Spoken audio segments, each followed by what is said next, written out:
السلام عليكم ورحمة الله وبركاته.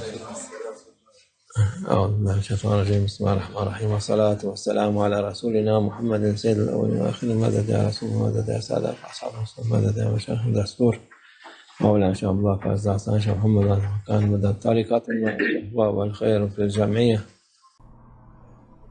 اللہ عز و جل قرآن میں فرماتا ہے، عليهم ولا هم يحزنون. الله عز وجل بيقول بسم اللہ الرحمن الرحیم، الا ان اولیاء اللہ لا خوف علیہم ولا هم یحزنون۔ اولیاء اللہ جو اللہ کے محبوب بندے ہیں ان کو نہ کوئی خوف ہے، نہ کوئی غم ہے، نہ مایوسی ہے، نہ کوئی فکر ہے۔ یہ وہ لوگ ہیں جن سے اللہ محبت کرتا ہے، ان کے مقام بہت اونچے ہیں۔ آج ہم اپنے خوبصورت شیخ کی یاد میں جمع ہیں، اللہ ان کا مقام اونچا کرے، ہم ان سے محبت کرتے ہیں۔ المرء مع من احب۔ رسول اللہ صلی اللہ علیہ وسلم فرماتے ہیں کہ آپ ان کے ساتھ ہوں گے جن سے آپ محبت کرتے ہیں۔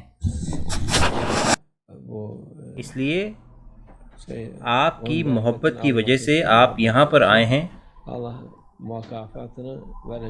برکت اور اجر پانے۔ اللہ عز و جل آپ کو اس کا اجر عطا فرمائے گا اس کے ارادے سے۔ ہم جنت میں ایک ساتھ ہوں گے انشاءاللہ، یہ سب سے بڑا اجر ہے۔ آج کل کے لوگ ایسا سوچتے ہیں کہ موت آخر ہے، یہ ابھی ایک نئی چیز چل گئی ہے۔ وہ یہ نہیں کہتے کہ کوئی گزر گیا یا کوئی مر گیا، وہ اور زیادہ انہوں نے اس کو نزاکت سے وہ کہتے ہیں کہ کسی نے اپنی زندگی کھو دی۔ بہت سارے لوگ اپنی زندگی کھوتے ہیں، جو اپنی زندگی نہیں کھوتے وہ ہیں اولیاء اور مومنین۔ حق الحیات حیات الابدی، یہ وہ لوگ ہیں جنہوں نے ہمیشہ کی زندگی جیت لی ہے۔ جنہوں نے اپنی زندگی کھوئی ہے انہوں نے خود کو ضائع کیا ہے بنا کسی چیز کے، اور ان کا آخر مایوسی ہے۔ یہ وہ لوگ ہیں جو نقصان میں ہیں۔ جو فاتح ہیں وہ ہیں اللہ کے دوست، اولیاء اللہ اور اللہ کے محبوب بندے۔ وہ اپنی زندگیاں نہیں کھوتے، انہوں نے اپنی زندگیاں جیتی ہیں۔ اللہ عز و جل نے اس دنیا میں لوگوں کو زندگیاں کھونے کے لیے نہیں بنایا بلکہ اپنی زندگیاں جیتنے کے لیے بنایا ہے۔ اس لیے جو اولیاء کے ساتھ ہیں وہ جیتتے ہیں اللہ کے ارادے سے۔ 8 سال گزر گئے ہیں جب وہ گزرے تھے، دن بہت ہی تیزی سے گزر رہے ہیں، زندگی گزر رہی ہے۔ اس لیے یہ نہ کہیں کہ میں ابھی جوان ہوں، میں بوڑھا ہوں۔ ہر کسی کی سانسیں گنی ہوئی ہیں، اس سے فرق نہیں پڑتا کہ آپ کتنا لمبا جی رہے ہیں، آپ کی سانس آخر میں ختم ہو جائے گی۔ اس لیے دھیان دیں، ہمیشہ وہ چیزیں کریں جو اللہ پسند کرتا ہے، ان لوگوں کے ساتھ رہیں جن سے اللہ محبت کرتا ہے، وہ چیزیں نہ کریں جن سے اللہ محبت نہیں کرتا، اور ان لوگوں کے ساتھ نہ رہیں جن سے اللہ محبت نہیں کرتا۔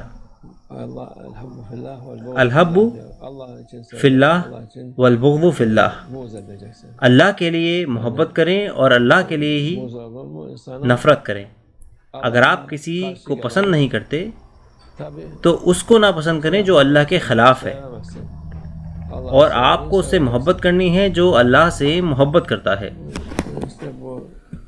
آج وہ مبارک دن ہیں جب ہمارے شیخ ناظم حق کے یہاں چلے گئے۔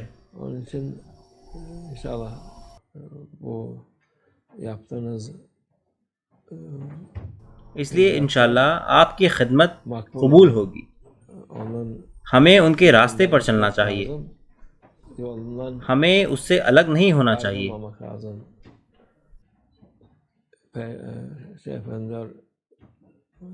مولانا کہتے ہیں کہ طریقت کا راستہ ہمت کا راستہ ہے، یہ آلکس کا راستہ نہیں ہے۔ مشائخ کہتے ہیں کہ جو تھک جاتے ہیں وہ ہم میں سے نہیں ہیں، جو رک جاتے ہیں وہ ہم میں سے نہیں ہیں۔ یہ ٹھیک ہے، اگر آپ نے ابھی طریقت میں آئے ہیں، آپ ابھی آپ کو پتہ نہیں ہے، لیکن آپ کو روز کچھ نہ کچھ دھیرے دھیرے سیکھنا ہے۔ اگر آپ زیادہ کریں گے تو اچھا ہے، اگر آپ نہیں کریں گے تو تب بھی آپ کچھ نہ کچھ سیکھیں گے۔ آپ کو سیکھنا ہے کہ کیا اچھا ہے، کیا برا ہے، کیا حلال ہے اور کیا حرام ہے، کیونکہ جو بھی آپ عبادت کرتے ہیں وہ آپ کی شیخ تک بھی جاتی ہے اللہ کی ارادے سے، کیونکہ جو بھی ان کے ذریعے سے ہدایت پاتے ہیں، اللہ عز و جل کہتا ہے ہمارے رسول اللہ صلی اللہ علیہ وسلم کے ذریعے کہ جو بھی کسی دوسرے کے لیے ہدایت کا وسیلہ بنتا ہے وہ اس کے ثواب میں سے لیتا ہے، اور اس انسان کے ثواب میں کوئی کٹوتی نہیں ہوتی جس کو ہدایت ملی ہے۔ اس لیے اللہ کا شکر ہے کہ یہ راستہ ہمیشہ چلنے والا ہے، یہ زندہ راستہ ہے۔ شیوخ کی برکت سے، ہمارے شیخ کی برکت سے یہ راستہ ان سب کو ہدایت دیتا رہے گا جو قیامت تک آئیں گے انشاءاللہ۔ اس راستے پر بھی ہدایت ہوگی انشاءاللہ۔ اللہ ان کا مقام اونچا کرے، ہم جنت میں ایک ساتھ ہوں گے انشاءاللہ۔ ومن اللہ توفیق۔ الفاتحہ۔